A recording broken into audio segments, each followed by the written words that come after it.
안녕하세요. 오늘도 사연살롱을 찾아주셔서 감사합니다. 경기도에 살고 있는 평범한 애들 엄마예요.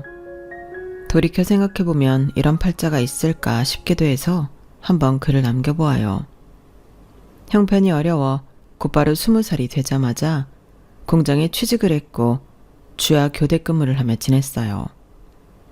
친정이 어려웠기 때문에 돈을 벌어서 생활비를 보태야 했고, 남들은 대학 가고 미팅할 때 나는 왜 밤낮 바꿔가며 생활을 해야 하나 한탄도 많이 했어요. 그리고 그때 남편을 만났는데 남편은 저의 초등학교 동창이자 제가 아주 많이 좋아했던 첫사랑이었어요. 우연히 만나기도 했고 저에게 아는 척을 해주길래 너무 고맙더라고요. 듣기로는 대학에 가서 취직도 했다는데 그런 사람이 저를 아는 척 해준다는 게 참 고마운 마음이 들었죠. 오랜만에 봐서 그런가 첫사랑은 저를 친근히 대해주었네요. 야, 현경이지? 반갑다. 우리 동창회도 하는데 종종 나와. 친구들도 가끔 나오고 그러는데 얼마 전에 네 얘기도 나왔어. 아, 고마워. 여유 되면 갈게. 아직도 뭐든 열심히 하네. 학교 다닐 때도 네가 제일 열심히 했잖아. 변화 없구나. 오랜만에 만난 첫사랑은 변함없이 멋있었고 팍팍한 제 삶에 조금의 설렘을 주더라고요. 그리고 종종 고민 상담을 핑계로 자주 만나던 중 결혼할 여자가 있었다는 것도, 그리고 그 여자네 집에서 거센 반대를 하여 파혼을 했다는 것도 알게 되었어요. 너 기훈이 소식 진짜 몰랐구나. 유명하지. 걔랑 설아랑 고등학교 때부터 만나가지고 결혼까지 한다고 뭐 어쩐다고 했는데 결국 깨졌잖아. 설아네 부모님이 보통 부모님이니? 이 지역의 유지에다가 설아 정도면 내놓으라 하는 남자들이 줄을 설 텐데 뭐하러 기훈이 같은 사회를 보겠어. 그래서 결국에 헤어졌잖아. 하긴 네가 동창회를 안 나오기도 하고 동창들이랑 연락을 잘 안 하니까 모르기도 하겠다. 기훈이가 파혼했다는 건 들었어. 근데 그게 설아였구나. 하긴 기훈이가 초등학생 때부터 설아를 좋아했지. 제 눈에는 너무 멋있고 능력 있어 보이는 동창이었는데 왜 파혼을 당했을까 싶은 생각이 들었지만, 파혼을 한 그 집은 첫사랑 동창보다 더 어마어마한 집안의 여자였어요. 집안의 반대로 헤어져서 그런지 너무도 힘들어했네요. 내가 너한테 이런 소리도 하고 미안하다. 근데 어디 가서 얘기할 데도 없고 착잡해서 그래. 참나. 나도 내 꼴이 우스워 죽겠어. 자기네가 뭐 그리 잘났다고 날 이렇게 무시하는지 두고 봐. 내가 진짜 더 잘 될 테니까. 속상하겠다. 괜찮아. 나한테는 털어놔도 돼. 얼마나 속상하겠어. 내 여자친구도 너처럼 따뜻하게 얘기해주고 본인 부모님들을 설득했으면 얼마나 좋아. 근데 걔는 자기네 부모님들 말이라면 껌뻑 죽어. 그래서 나도 됐다고 했어. 내가 뭐가 아쉬워서 빌면서 결혼을 하겠어? 안 그래? 그래, 또 좋은 사람 나타날 거야. 내가 결혼할 사람이 너 정도의 심성을 가졌으면 진짜 좋겠다. 정말? 넌 충분히 만날 수 있을 거야. 너 학교 다닐 때부터 착하다고 소문났었잖아. 결혼은 너 같은 여자랑 해야 하는 건데 그래야 내조도 확실하게 받고 남자 기가 살지. 그게 성공이야. 그래, 고마워. 사실 나도 많이 좋아했어. 뭐 예전 이야기지만 그래도 이렇게라도 털어놓을 수 있어서 좋다. 날 좋아했다고? 몰랐지. 지금 네가 힘든데 내가 이런 말해서 더 혼란스러울 거 아는데 그냥 나도 이 말을 하고 싶었어. 자존감이 많이 떨어져 있는 첫사랑을 보니 괜찮은 남자라고 말해주고 싶었어요. 그렇게 고백을 하게 되었고 마음이 힘든 첫사랑은 저에게 감동을 받았는지 저와 만나보고 싶다는 말을 하였어요. 그리고 저희는 짧은 연애 후 결혼을 했어요. 남편은 파혼의 상처가 큰지 씀씀이가 큰 여자는 정말 싫다고 하더라고요. 결혼은 너같이 무력 없는 여자랑 하는 게 맞는 것 같아. 그 말이 처음에는 좋게 들렸어요. 그저 저를 인정해주는 느낌이 들어서 말이죠. 하지만 결혼을 하고 고졸의 공장에서 주야 교대 근무를 하던 저와 착실히 회사를 다니는 대졸 남편이었기에 시댁에서는 저를 두고 말이 많았네요. 남편 또한 전 약혼자에게 집안이 잘 살지 못한다는 이유로 파혼을 당했던 전적이 있었지만 시어머니는 그걸 다 잊으신 듯 했어요. 그렇게 잘난 여자 두고 고작 저런 여자랑 결혼을 해? 참나. 엄마, 잘난 여자가 얼마나 사람을 무시하는 줄 알아요? 나 확실히 느꼈어. 남자는 자기 기 살려주는 여자랑 결혼을 해야 행복한 거예요. 현경이 잘난 건 없지만 그래도 나 하나는 떠받들고 살 거야. 그래도 그렇지. 줄줄이 형제들 딸린 장녀랑 결혼을 했다는 게 말이 돼? 부모도 뭐 하나 변변히 해놓은 것도 없이 쟤는 무슨 복이 있어서 너 같은 남자를 꿰찼다니? 아주 여우 이미 틀림없을 거야. 그만하세요. 이미 결혼했잖아요. 속이 터져서 그렇지. 솔직히 너 파혼만 안 했어도 걔네 집에서 집이며 차며 다 해줬을 텐데 파혼 당하고 괜히 저런 애 만나서 네 인생 망치는 거 아닌가 싶어서 그래. 내가 진짜 속상하다. 엄마, 그만해요. 어차피 다 지나간 일이고 이게 내 운명인걸. 아우, 쟤 무슨 복이 있어서 진짜 너 같은 애를 만나니? 제 주제면 같은 주약 교대 근무하면서 매일 돈돈거리는 사람을 만나도 모자르구만. 하여튼 며느리 복이 있을 줄 알았다가 저런 애 만나니까 내가 정말 어이가 없어서 말도 안 나와. 내가 뭐 잘난 게 있어야 설한 애의 명함이라도 내밀지. 나도 잘난 거 없어서 파혼 당했잖아요. 그건 설한 애가 네 진면목을 모르니까 그런 거고. 그렇다고 저런 애랑 결혼을 한다는 게 말이야? 아, 됐다. 이왕 벌어진 일인데 뭘 어쩌겠어 진짜. 부족한 게 많았던 저였기 때문에 시어머니는 저를 탐탁치 않아 했고 이해했어요. 중소기업이지만 탄탄한 회사를 다니는 남편이었고 고작 주야 교대 근무를 하며 생계를 간신히 이어가는 저 같은 여자였기 때문에 시어머니 눈에는 제가 성에 차지 않았던 거죠. 네가 우리 아들 어떻게 꼬셨는지는 모르겠지만 없는 집에서 시집 온 거 알고 있으니까 너 뭐 친정에다 빼돌릴 생각 말아라. 니들 부모도 너 시집 왔으니까 없는 딸로 생각하라고 그래. 알겠어? 아무리 딸이 살림미천이라고 하지만 우리 집 물건이며 돈이 네 집으로 새는 꼴 못 본다. 네, 어머님 걱정 마세요. 저희 부모님 그렇게 염치 없으신 분들 아니세요. 그건 두고 봐야지. 없이 사는 사람들이 뭐 염치 따져? 없이 살면 다 똑같이 근성들이 그렇게 변하는 거야. 됐어. 내 아들이 너한테 내조 착실히 받는다고 해서 결혼 허락한 거니까 내 아들 내조나 확실히 해. 네, 알겠습니다. 그리고 우리 아들이 힘들게 벌어다 준 돈 펑펑 쓸 생각 마. 난 집에서 여자가 남편이 벌어다 주는 돈만 기다리면서 시간 보내는 것들이 제일 한심하니까. 짬 나는 대로 뭐라도 하란 말이야. 알겠어? 네가 알뜰하기라도 해야 내가 널 이쁘게 보지. 마음 아프고 힘든 날이 많았지만 첫사랑과 결혼했다는 설렘은 참 저를 즐겁게 하기도 했어요. 하지만 친구로서는 다정한 친구였던 첫사랑 남편은 결혼을 하고 나니 무뚝뚝하였고 가정을 돌보지 않는 사람이었죠. 그리고 저를 제일 만만히 여기는 사람이기도 했네요.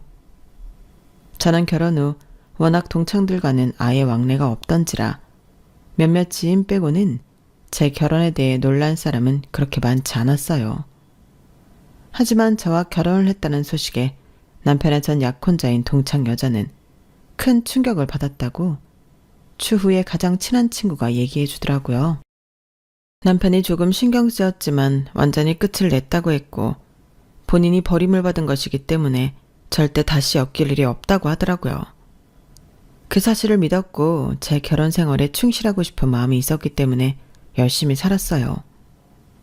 남편은 그래도 결혼한 지 1, 2년, 신혼 때는 나름 다정한 모습도 있었지만 세월이 지나가니 남편은 정말 남의 편이었어요. 여보, 희상이 오니까 기저귀 좀 갈아줘. 나한테 이런 거 시키냐?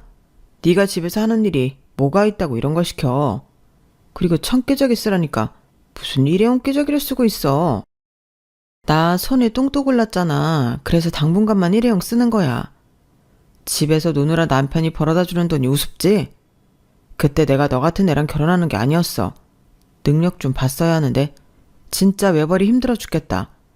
엄마가 반대했을 때 알아봤어야 했는데 처가가 든든해서 뭐 자영업을 차려줄 정도가 되나, 아니면 아내가 훌륭해서 맞벌이로 내 부담을 덜어주길 하나. 진짜 넌 요즘 여자로서 빵점이야. 내 등골만 빼먹지. 무슨 말을 그렇게 해. 그리고 내가 놀아? 나 새벽에 우유 배달 갔다가 하루 종일 애 둘 보는데 이건 뭐 쉬운 줄 알아? 당신은 아침에 일어나서 회사 갔다가 집에 오면 끝이지? 나는 연년생 애들 보면서 하루 종일 시달려. 알아? 내가 나 위해서 이러고 살아? 당신이랑 그래도 낳은 우리 아이들이니까 책임지고 하는 거잖아. 당신이 하도 돈으로 죽는 소리 하니까 새벽에 우유 배달도 하고. 그깟 거 얼마나 한다고. 애들 어린이집 가면 당장 취직해. 나 진짜 왜 이러고 살아야 하는지 모르겠다. 인생에 낙이 없어. 남편은 비수가 꽂히는 말을 아무렇지 않게 됐어요. 혼자였다면 버티지 못했을 말들이 있었지만 그때는 연년생 자식들이 둘이나 있었고 제가 무너지면 안 됐기에 섭섭해도 꾹꾹 눌러 담았네요. 하지만 커가는 아이들한테 제가 못해주는 부분이 왜 이렇게 미안한지 아이들이 저처럼 자랄까봐 두려운 마음이 들더라고요. 엄마, 나 태권도 다니고 싶은데 왜 나는 못 다녀? 옆집 형아랑 아랫집도 다니잖아. 아직 어려서 안 된다고 했잖아. 나중에 얘기하자. 나보다 어린 애들도 다닌단 말이야. 보내줘. 우리 집은 맨날 다 안 된다고 그래. 그게 아니라 엄마가 조금만 더 여유가 생기면 보내줄게. 지금은 조금 보내주기가 힘들어. 응? 희상이 엄마가 돈가스 튀겨줄게. 아, 싫어. 나도 태권도 보내줘. 아이가 하고 싶어하는 걸 해주지 못할 때의 자괴감은 정말 상상할 수 없었어요. 여보, 희상이가 몇 달 전부터 태권도 다니고 싶다고 노래를 부르는데 우리 희상이만 태권도 하나 끊어줄까? 남편이 돈 쓰는 걸 너무나도 싫어해서 이런 말들이 조심스러웠지만 그래도 아들들이 하고 싶다고 하는 것은 꼭 해주고 싶은 마음이었어요. 그날도 퇴근하고 돌아온 남편을 붙잡고 간곡히 이야기를 했는데 역시나 돌아오는 대답은 정말 차가웠어요. 팔자 좋다. 태권도? 너 내가 회사에서 얼마짜리 밥 먹는 줄 알아? 나 혼자 특식 못 먹고 맨날 일반 밥 먹는데 불쌍하지도 않냐? 네 애는 안타깝고 서방은 아침에 나가서 저녁까지 일하고 오는데 괜찮아? 그딴 소리 할 거면 말도 꺼내지 마. 조금만 더 아껴서 태권도는 보내줄 수 있잖아. 나 파트타임으로 계산대 아르바이트도 하고 우유 배달도 하고 있으니까. 응? 그거는 우리 집 생활비 하는 거지. 내가 빚 많다고 했지? 내 월급으로 빚 갚고 네가 번 그 꼴랑 얼마 안 되는 돈으로 생활비 하는데 거기서 애 태권도까지 보내면 어떻게 살라는 거야. 생각을 하고 말해. 남편은 늘 이런 식이었어요. 정말 여유란 일도 없었고 애들이 어릴 때나 컸을 때나 정말 돈 한 푼 쓰기를 아까워했었네요. 그때는 사는 게 팍팍하고 전세 대출도 갚아야 하기에 그런가라고 애써 생각했죠. 워낙 제가 없이 자라고 힘들게 자라서 하고 싶은 걸 못해보고 큰 여한이 커서 그런지 자식들에게만큼은 저처럼 크게 하고 싶지 않은 마음이 가장 컸어요. 제 몸이 괜찮은 선에서 할 수 있는 것들을 해 보탬이 되고 싶은 마음이 있었네요. 나 저녁에 대리운전 아르바이트 하나 더 하기로 했어. 그러니까 당신 퇴근하면 저녁은 혼자 차려 먹어. 애들만 재워주고. 뭐? 나보고 밥을 혼자 차려 먹으라고? 아니, 내가 다 해놓고 나갈 테니까 그냥 차려만 먹으면 돼. 남편은 제 한마디에 표정이 굳었어요. 넌 잘하는 게 뭐야? 네가 솔직히 돈을 잘 벌어서 나한테 도움이 되냐? 아니면 내조를 잘해서 나 진짜 집안일에 신경 하나를 안 쓰게 하냐? 능력이 없으니까 매일같이 아르바이트나 전전하면서 신랑 보고 집이나 신경 쓰라고? 진짜 한숨이 나온다. 내가 뭘 그렇게 잘못했는데. 나 결혼해서 지금까지 애기 낳고 조금 쉰 것 말고는 한 번도 논 적 없어. 내가 취직 못하는 이유가 뭔데? 우리 애들 그럼 낮에 누가 봐줘? 남들은 이모님 쓴다, 친정이나 시댁이 도와준다고 하는데 어디 하나 도움 받을 데 없는 우리가 어떻게 맞벌이를 하냐고. 그래서 내가 당신한테 짐 안 대려고 새벽보다 밤까지 시간 날 때마다 아르바이트 해가며 이 집 생활비 되는 거잖아. 근데 당신은 어떻게 매번 이런 말만 해?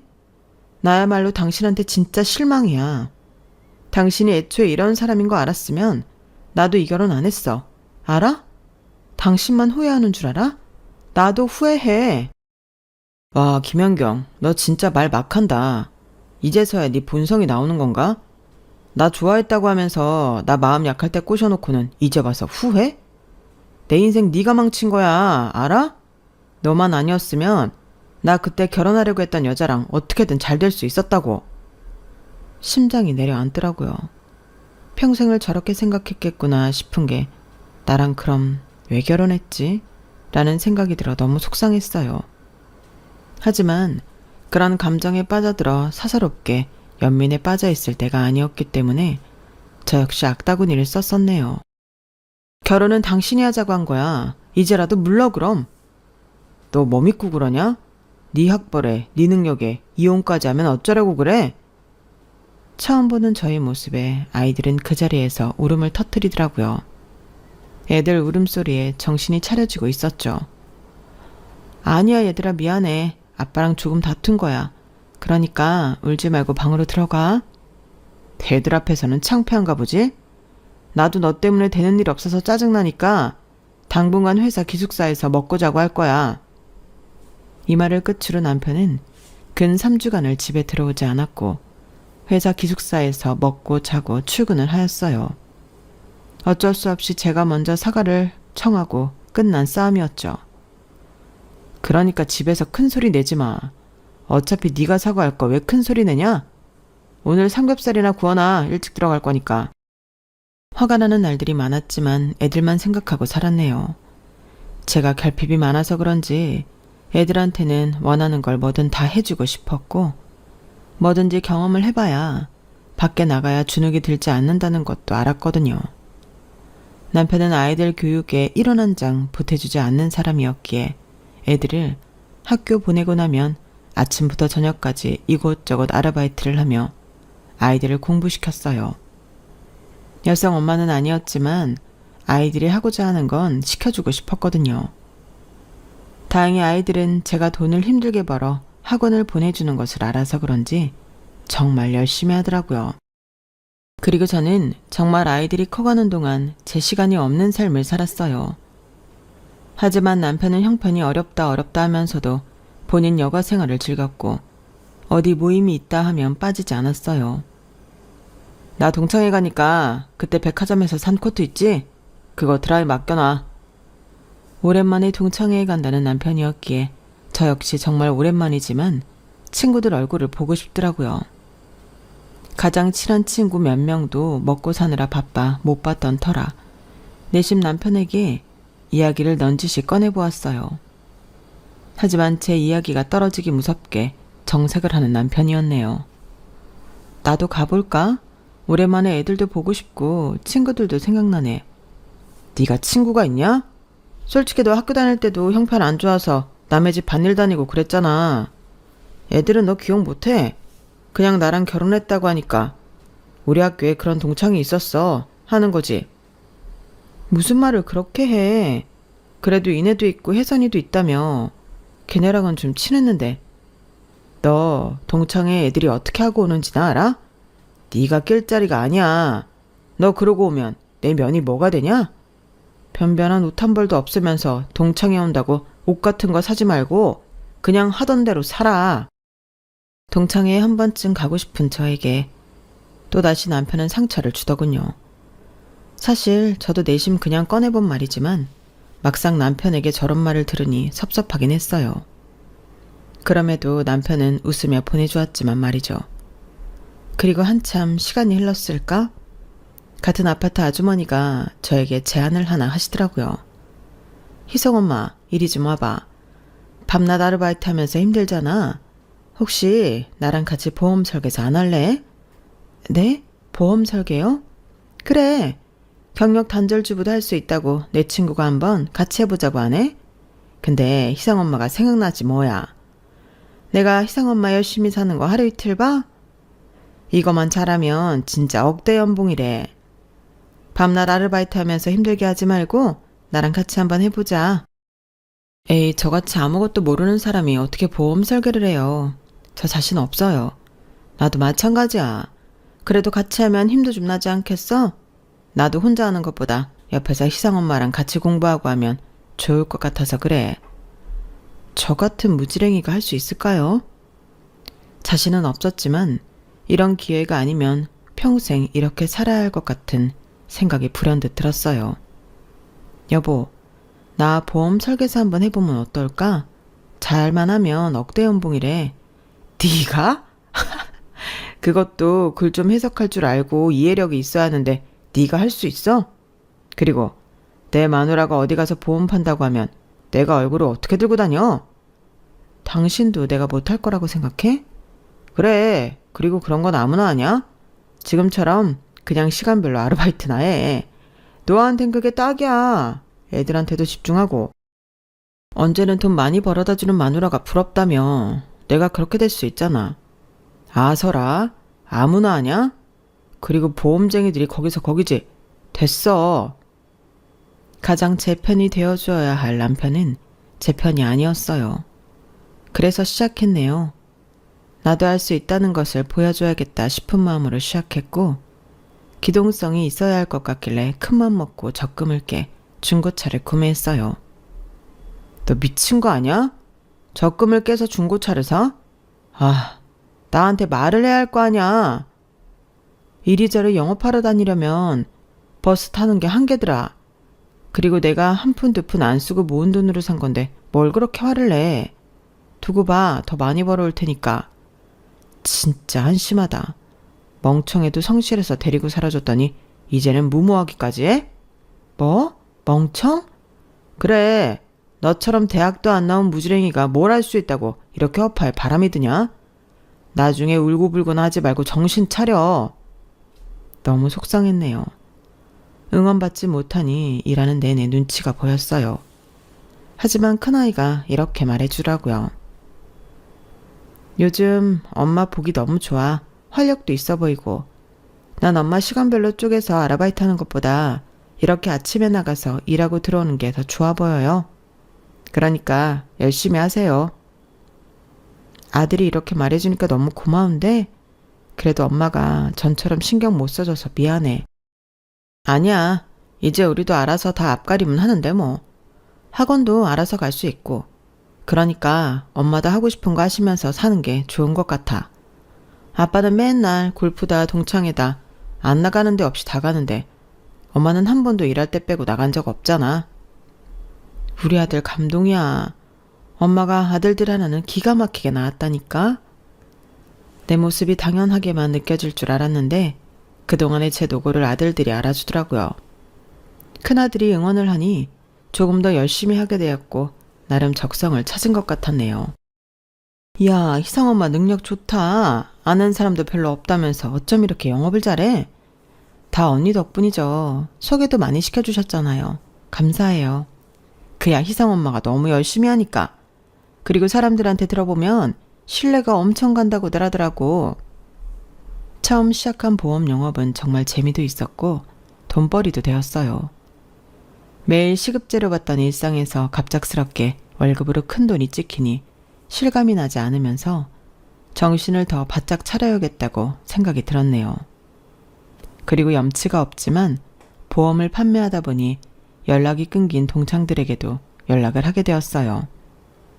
어머 현경아, 이게 얼마만이야? 마침 나 보험 들어야 하는데. 아니 왜 네 남편은 너 보험한다는 거 얘기를 안 해? 우리가 그날 동창회에서 보험 얘기 엄청 했거든. 너도 나왔으면 좋았을 텐데. 아, 내가 뭐 애들 챙기고 하다 보니까 나가지 못했어. 그래도 이렇게 연락했는데 기쁘게 받아줘서 고맙다 정말. 너랑 나랑 좀 친했어? 안 그래도 너랑 연락 끊겨서 속상했어. 너 결혼식 날 보고 네 남편한테 네 연락처 알려달라고 해도 바쁘다고 딱 잘라 거절하더니만. 아, 그랬어? 미안해. 먹고 사느라 바빠서 연락을 못했지. 그런데 이렇게 보험 핑계로 염치 없이 연락을 했네. 아니야, 진짜 고마워. 그리고 덕분에 좋은 보험 들게 돼서 좋아. 아, 또 너한테 해주고 싶은 얘기도 있었어. 나중에 천천히 자주 만나면서 얘기하자. 오랜만에 연락을 해도 반갑게 받아주던 친구들이었어요. 형편상 자주 보지 못했지만 영업을 한다는 것으로 친구들을 보니 참 좋은 마음도 들었네요. 친구의 친구가 보험을 소개시켜주고 또 그 지인이 보험을 소개시켜 주었어요. 집에서는 인정받지 못해도 밖에서는 참 인정을 받았네요. 그렇게 기분 좋게 한참 일을 하고 저녁이 되어 집에 들어왔는데 오랜만에 시어머니가 와 계시더라고요. 어머님 오셨어요? 연락하셨으면 일찍 와서 뭐라도 만들어 놨을 텐데요. 너 뭐하고 다니는 거냐? 어? 그 옷꼬라지하며 머리는 염색? 참나, 이러고도 네가 애들 엄마야? 네 신랑은 뼈 빠지게 나가서 일하는데 너는 그러고 돌아다니고 싶어? 희상이비 말로는 뭐 영업인가 보험 이런 거 한다는데 그런 허황된 꿈을 꿀 때야 네가? 어머님, 저 그래도 열심히 하고 있어요. 수입도 아르바이트 할 때보다 훨 낫고요. 희상이 아빠한테 최대한 기대지 않으려고 저 이렇게 일하는 거예요. 됐어. 다 때려치고 다시 아르바이트 해라. 그래도 여자가 집에 있어야지. 네가 서방보다 늦게 들어오는 게 말이 돼? 너 엄마 말 들었지? 당장 그만둬라. 어머님, 저 당장 못 그만둬요. 그리고 이제 나도 이렇게 일하면서 살 거야. 아니, 네가 이래서 나한테 뭐가 좋냐고. 어차피 이 집 생활비야 네가 원래 아르바이트해서 냈던 건데 뭐가 달라져? 애들 하고 싶다는 거 하나라도 더 해주고 우리 애들 신발, 가방 이런 건 생각도 안 해? 당신이 집에 돈을 한 푼도 안 쓰니 뭘 알기나 해? 애들한테 돈이 얼마나 들어가는지? 너 지금 내 앞에서 우리 아들 무시하냐? 내 앞에서도 이런데 나 없으면 어쩔 거야? 고졸 공순이 데려다가 결혼시켜줬더니만 이제 와서 큰 소리네? 엄마, 됐어. 그만해요. 나 회사 사정 힘들어져서 월급도 깎였는데 네가 그럼 내 용돈 좀 보태야 되겠네.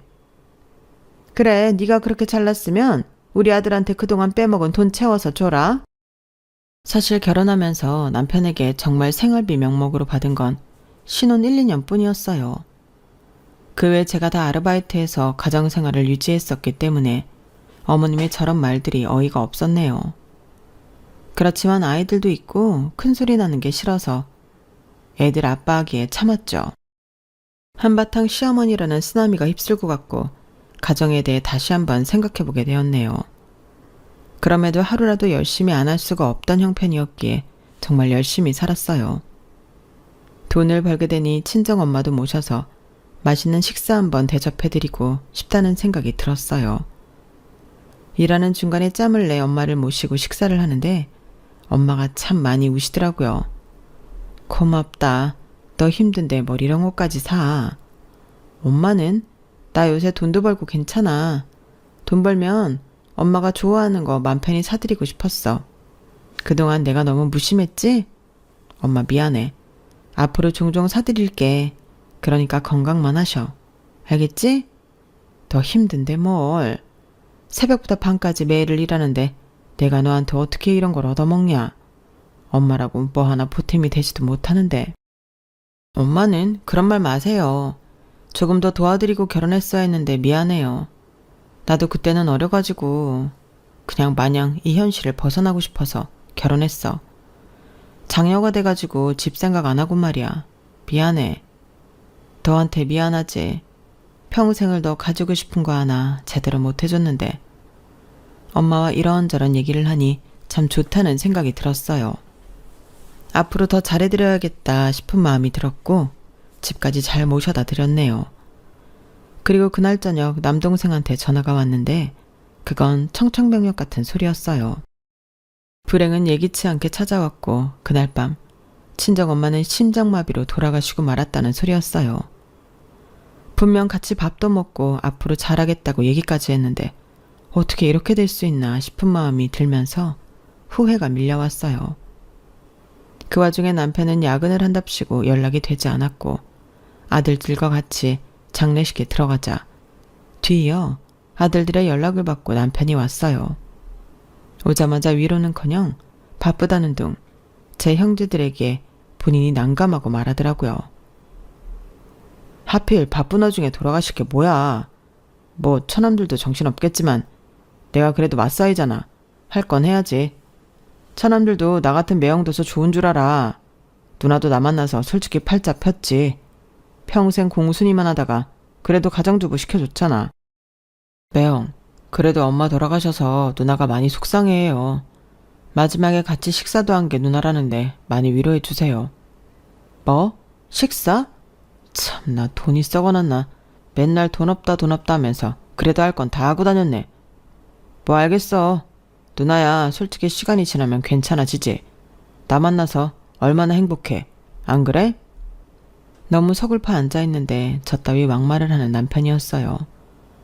제 동생들도 남편의 말에 당황해했지만 워낙 착한 동생들이었기에 별다른 말을 하지 않았죠. 그렇게 장례식을 다 마쳤는데 마지막까지 시댁에서는 한 명도 방문하지 않았네요. 누나랑 같이 사는 사람이니까 그동안 처가에 무신경한 것도 그러려니 하고 넘어갔는데 너무한 거 아니야? 본인 사람들 불러서 장례 3일 내내 술이나 퍼마시고 제대로 된 인간 아닌 것 같아. 미안하다. 니들 볼 면목이 없어. 누나, 뭐 누나 선택이니까 어쩔 수 없지만 지금이라도 안 늦었어. 우리 누나가 왜 이런 대접받고 살아야 해? 그동안엔 엄마가 살아계셔서 따로 얘기는 안 했지만 우리도 있고 누나, 아들들 얼마나 잘 키웠어. 그러니까 저 인간이랑 사는 거 다시 생각해 진짜. 인간이 아니야. 어떻게 시댁에서 단 한 명도 조문을 안 오냐? 남동생의 말에 얼굴이 화끈거렸고 제 인생에 대해 계속 뒤돌아보게 되었네요. 엄마가 돌아가신 슬픔과 더불어 정말 악착같이 살았다. 이런 박복한 인생 하면서 제 눈에서는 그날 눈물이 쏟아졌어요. 그러다 문득 남편의 인성을 보면서 원래가 그런 집안이니 내가 뭘 기대하나 싶은 마음도 들었어요. 그렇게 장례식 후 친정 엄마네 집에 들러 이것저것 정리를 하고 있는데 다급히 남편에게 전화가 왔어요. 왜? 나 엄마 유품 정리 중이야. 빨리 와. 얘기할 건 해야지. 엄마의 장례식 후 다급한 남편의 전화를 받고 갔더니 남편은 소파에 드러눕더니 한마디 하더라고요. 내가 생각을 해봤는데 솔직히 네가 장녀이기도 하고 내가 맞사위로서 장모님 장례식에서 한 게 많잖아. 너랑 네 동생들 줄줄이 울어서 조문객도 받지도 못하는 와중에 내가 이성을 차리기도 했고 그래서 그런데 너 요즘 벌이도 좀 나아졌다고 하니까 3일장 수고비로 100만 원만 주라. 사실 원래는 200인데 나도 양심이 있잖아. 더 이상 참을 수 없던 저는 그 길로 남편의 짐을 싸서 시댁으로 보내버렸네요. 장모님 장례식에서 술이나 퍼마셨으면서 본인이 대단한 일을 한 것 마냥 돈을 요구하는 게 너무 어이가 없었어요. 설사 대단한 일을 했다고 하더라도 상식적이라면 저렇게 돈을 요구하는 게 정상인가 싶으면서 이젠 못 찾겠다는 생각이 들었죠. 야, 너 제정신이야? 미쳤네 진짜. 감히 내 집에서 나를 쫓아내? 누가 네 집이야. 나랑 아들들 다 같이 나갈 거고 이 집도 곧 전세 만기야. 알지? 나 도저히 너 같은 인간이랑 못 살겠다. 내가 이걸 언제 쓰나 하면 생각만 했는데 이젠 써야겠어. 아니, 너 나 미행하냐? 미행? 내가 그렇게 한가한 사람인 줄 알아? 네가 어떻게 살았길래 하나같이 너랑 친하다고 하는 사람들이 너한테 이런 걸 알려주니? 너도 참 인생 더럽게 살았다. 하긴 너 같은 인간을 누가 친구로 생각해? 어이없는 남편을 향해 전 사진 여러 장을 던졌고 그 사진에는 동창회에서 제외한 예전 약혼녀 동창과 남편의 애정행각 사진들이었어요. 그리고 그 동창 약혼녀와는 아주 오래전부터 다시 만나고 있다는 것 또한 알아냈었죠. 보험을 하고 보니 친한 친구들 몇몇과 연락이 닿았고 그 친구들이 동창을 많이 소개시켜 주었어요. 그리고 하나둘 저에게 제보를 해주는 동창들이었죠. 기훈이가 왜 그렇게 너를 안 데리고 나왔는지 우린 다 알지. 걔 설아랑 다시 만나잖아. 네가 아무것도 모르는 것 같아서 얘기하는 거야. 너는 이렇게 열심히 보험 팔러 다니는데 걔네는 맨날 골프 치고 여행 다니고. 기훈이가 그렇게 돈을 잘 쓴다고 하더라. 너 정신 똑똑히 차려. 우리가 걔네 커플, 아니 불륜 커플이지? 그 커플들 눈꽃이라서 아주 혼났어. 어떻게 조광지철을 두고 바람을 피니? 그런 인간들은 아주 가만두지 말아야 해. 그리고 걔는 별도 없나 봐? 어떻게 설아한테 버림받고 걔를 또 만나? 걔네 헤어진 거 우리가 다 아는데. 너 마음 독하게 먹어. 혹시라도 법정에서 증언을 해야 한다면 우리가 다 해줄 거니까. 고맙다. 친구라고 내가 보험 때문에 연락했는데 이렇게 내 편이 되어줘서. 수십 년 만에 만나도 친구는 친구지. 그리고 네가 학교 다닐 때 얼마나 열심히 살았냐? 우리가 말은 안 해서 그렇지 너 되게 대단하다고 생각했어. 그러니까 너무 미안해하지 마라.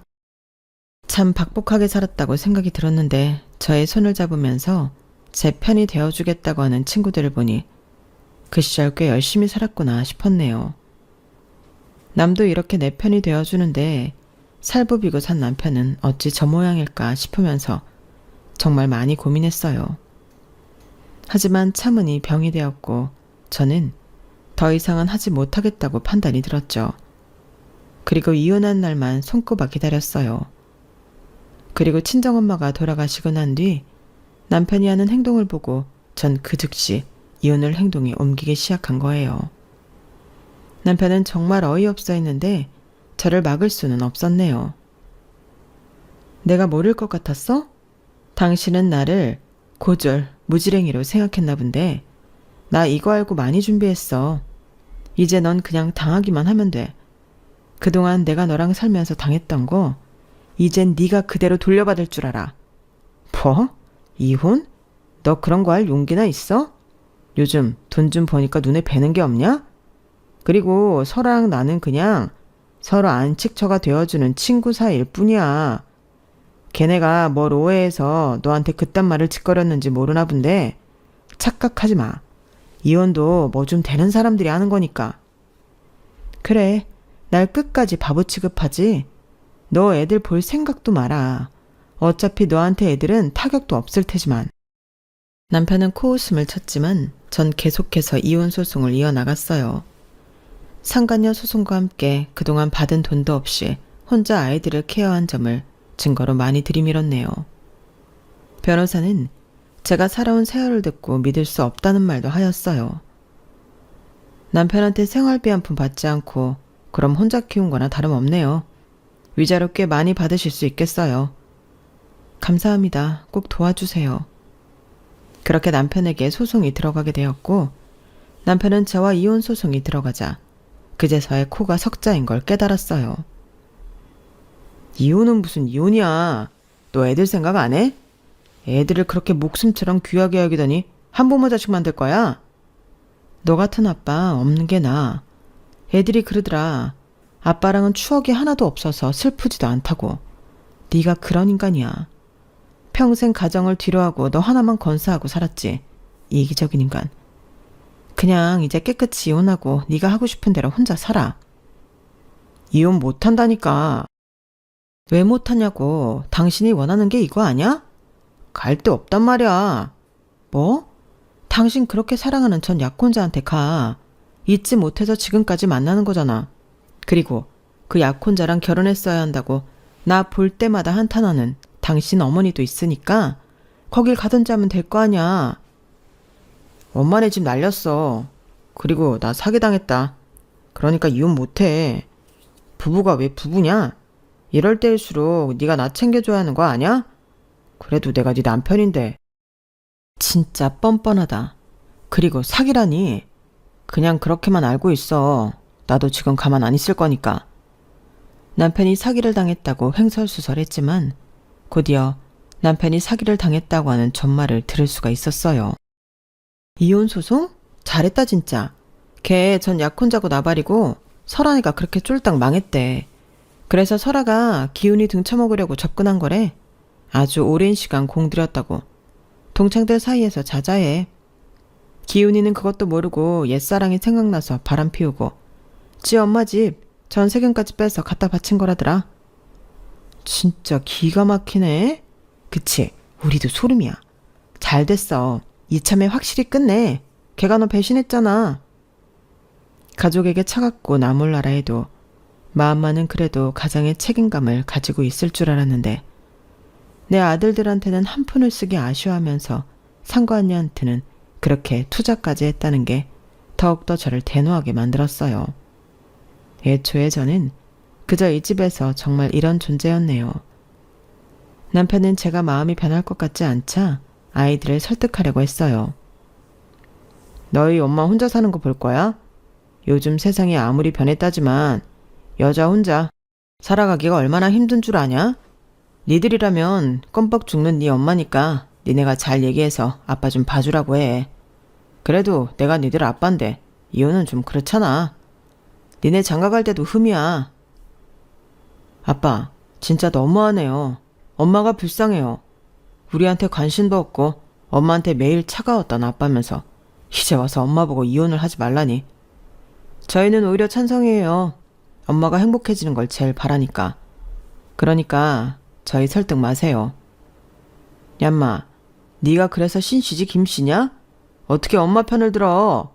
하여튼 니들 엄마는 애들 교육을 왜 이따위로 시킨 거야? 우연히 그 소리를 듣고 눈에 뵈는 게 없어 남편을 처음으로 두들겨 팼어요. 네가 사람이야? 애들 교육을 네가 운운할 자격이 있어? 평생을 알아서 살라고 했으면서 이제 와서 아빠 행세? 웃기지 마. 나 너랑 이혼할 거고 마음 안 변해. 바람나서 가정 다 버리고 네 새끼들한테 쓰는 돈까지 아까워했으면서 애들한테 뭘 바래? 아! 여자 손이 왜 이렇게 매워? 야! 나 신기훈이야. 네가 그렇게 죽자 사자 좋아한 신기훈. 내가 미쳤지. 눈이 삐었어. 그때 너랑 결혼하는 게 아니었는데 이제라도 내 인생 살 거니까 너 엄한 일에 힘 빼지 마. 속이 후련했어요. 돌아가신 엄마가 주신 기회 같았네요.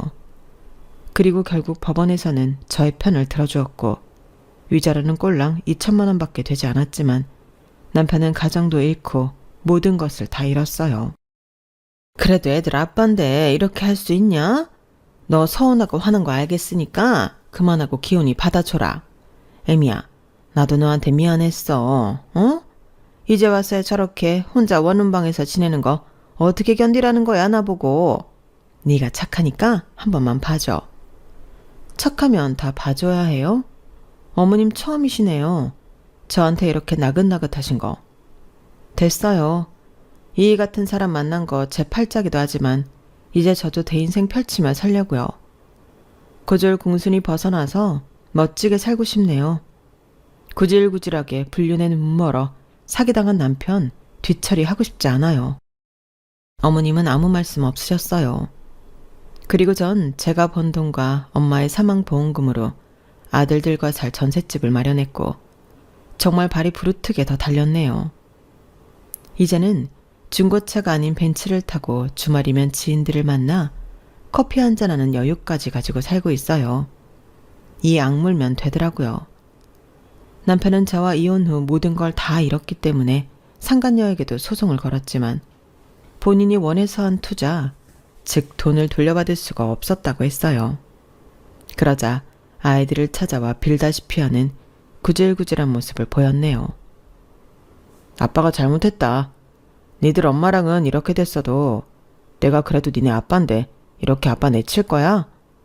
그냥 엄마한테 잘 얘기해서 아빠 좀 봐주라고 해. 아빠가 이제 니들한테 잘할게. 한참 필요할 때는 무신경하더니 이제 와서 다 큰 우리한테 잘한다고요? 됐어요. 저희는 할머니도 그리고 아빠도 보기 싫으니까 연락 마세요. 엄마 이제서야 행복 찾아가는데 엄마 귀찮게 하면 그땐 저희가 가만 안 있을 거예요. 남편은 그렇게 젊은 시절 저희가 내팽겨 쳤던 벌을 받았네요. 진짜 속이 다 시원하다. 기훈이랑 설아 진짜 그 꼴 날 줄 알았다니까. 요란하게 사랑했으니 요란하게 벌 받아야지. 현경아, 축하해. 너 이제 행복할 일만 남았을 거야. 고맙다. 니들 아니었으면 나는 엄두도 못 냈을 거야. 그러니까 힘내야지. 그래도 어쩜 아들들을 그렇게 잘 키웠니? 한 명은 고려대, 한 명은 가학고. 너 진짜 존경받을 만해. 평생 아르바이트 하며 키웠다며? 아들들이 잘 따라와줬지. 나처럼 안 되게 하려고. 그래도 열심히 키웠는데 아마 마지막에 아빠랑 엄마의 진흙탕 싸움을 보면서 그래도 상처받았을까 걱정돼. 속 시원히 이혼을 했지만 자식들에게는 상처가 될까 늘 고민이고 걱정이었어요. 하지만 자식들은 제가 웃는 날이 많아지니 본인들도 행복하다고 덩달아 얘기해주네요. 지금은 애들이 더 커서 본인 앞가림을 하고 있어 제 노년을 준비하고 있어요. 초년 청년의 일이 고생하고 지금은 제가 아끼는 벤츠를 타고 드라이브를 할 때면 사실 눈물과 웃음이 공존하게 되더라고요. 그리고 앞으로 더 씩씩하게 아이들에게 짐이 되지 말아야겠다는 생각을 하면서 다시 머리를 비우고는 해요. 보험을 하다 보면 여러 고객들을 만나면서 사실 저도 위로가 많이 되고 있어요. 제 이야기도 가끔 해드리고 살아오신 인생 이야기들도 듣고 그러다 보니 정말 제 적성에 맞으면서 일이 즐겁다는 생각을 하고 있거든요. 김양경 컨설턴트님, 이번 달도 보호망이시네요. 진짜 이렇게 한결같이 보호망 하는 비결이 뭔가요? 진짜 꾸준하다니까. 우리 김양경 컨설턴트님 없으면 우리 지점 큰일이에요. 지점장님이 그렇게 말씀해 주셔서 감사해요. 더 열심히 해야죠. 거봐 희상엄마, 나랑 같이 하길 잘했지? 난 희상엄마가 이렇게 잘할 줄 알았다니까. 다 언니 덕분이죠. 나 언니 아니었으면 여기까지 못 왔어. 내 인생의 은인이나 다름없어요. 고마워 정말. 희성엄마가 옆에 있어서 나도 지금까지 하잖아. 우리 다 서로가 도운 거야. 지금까지 그래왔던 것처럼 앞으로도 이렇게 살다 보면 더 기쁠 날이 오겠죠. 딱 지금만큼만 같았으면 좋겠는 요즘, 이 글을 남기며 제 과거를 되새기고 살아갈게요. 후회 없는 삶을 남기지 말자가 그날 이후로 모토거든요. 여러분의 앞으로의 행보들이 좋은 발걸음이 되길 바라면서 글을 마무리해볼까 해요. 긴 글 들어주시고 제 사연에 공감해 주셨다면 정말 감사드릴게요. 여러분, 사연 댓글에 응원과 현명한 조언 부탁드려요. 좋아요와 구독은 저에게 큰 힘이 됩니다. 오늘도 좋은 일 가득하세요.